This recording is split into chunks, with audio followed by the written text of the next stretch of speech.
আবার দুনিয়ায় তো নোকে নোক, শুধু তাহলে আমি কাকে প্রকৃত মানুষ বলে বুঝবো?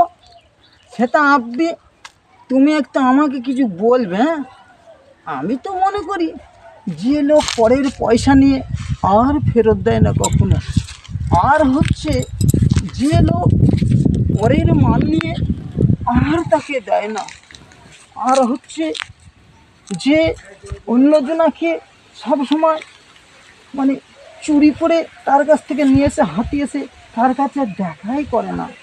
আর কি হচ্ছে বা জানো, প্রকৃত মানুষ তো প্রচুরই আছে, তাহলে যে মানুষ আবার অন্যজনাকার দোষ তার অন্যজনাকার ঘাড়ে চাপিয়ে দিচ্ছে।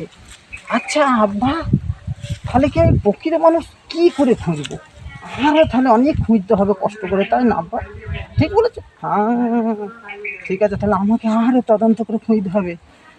যে লোক মোটামুটিভাবে অন্যজনাকার আরে টাকা নিয়ে নিয়ে নিয়ে নিয়ে আর দেওয়ার ইচ্ছা করে না, আর তার সঙ্গে কোনোদিন যোগাযোগটাও করে না, আর যে হারামি প্রকৃত মানুষ কাকে বলবো বলো তাহলে?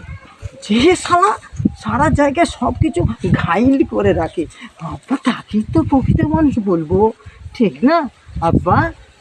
তাকে আমি ঠিক মানুষ বলবো, কারণ হচ্ছে সবই লোকই তো এখনকার সব হচ্ছে ধান্দাবাজ, তাই ধান্দায় পড়ে ভালো মানুষও আজকাল প্রকৃত মানুষ থেকে একবারই প্রকৃত মানুষ হয়ে যাচ্ছে, তাই না আব্বা?